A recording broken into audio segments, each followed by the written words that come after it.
we're not talking like we've already said, there's no formula. And so we're just talking about preparing the soil, if you will, cracking the door to allow truth and easy entrance. So content is one. That's not what I thought you were going to say. The first thing you said was seminar, and you went right to content of the material of the books. I thought you were going to say the form of seminar versus something more like a lecture or small groups, well, that sort of thing. The more voices in the room, the more likely truth is going to sneak in. I think it's in that, the old cliche sort of thing about the method of science or mathematics that the real learning occurs when you're wrong. Right, that the vast majority of what's happening, say, in a science classroom is a kid thinking, well, if I do this, this, and this will happen.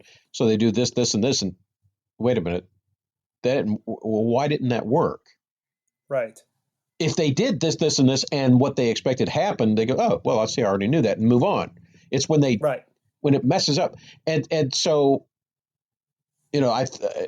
when you've got several minds, especially several young minds, trying to figure it out, there's a lot of mistakes being made, right? But that gap, that's where sparks start happening, and people go, well, maybe it's right. Well, no, it's not that.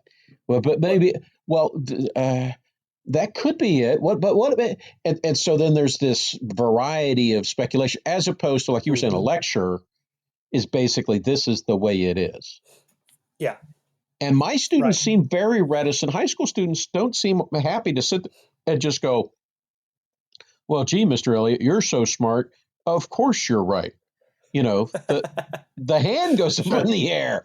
Hey, what about, are you saying, or do you? Which is a great question. Well, what about? Like that might be our best bet in terms of getting at a question that's going to spark something, right?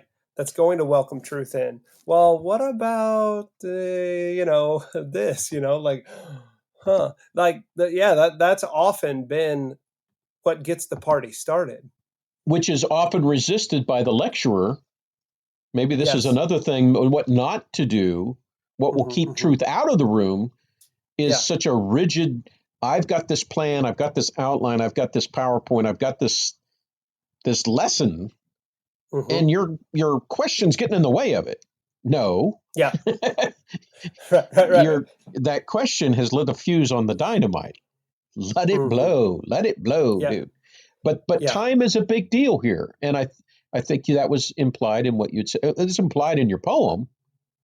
Yes. Is that there was enough time for them to slow down. And that's the rushed nature. We talked about Pieper's leisure the basis of culture. And that's a big distinction. Leisure demands almost wasteful amounts of time. Work is all efficient. Let's get it done. We got 8 hours today. We're going to get X, Y, and Z done. If we don't, the boss is going to kick our rear end. Leisure can't think in that term because of the mystical nature of it. Right. Because you don't know when the bomb's going to go off. You don't know how long the fuse is. You're waiting. Right. You're continuing to seek and talk. And maybe even allow that. It's funny to me how many teachers behave like they're on air, and the dead space. What do you mean? Like an oxygen tank or something? No, like on the radio.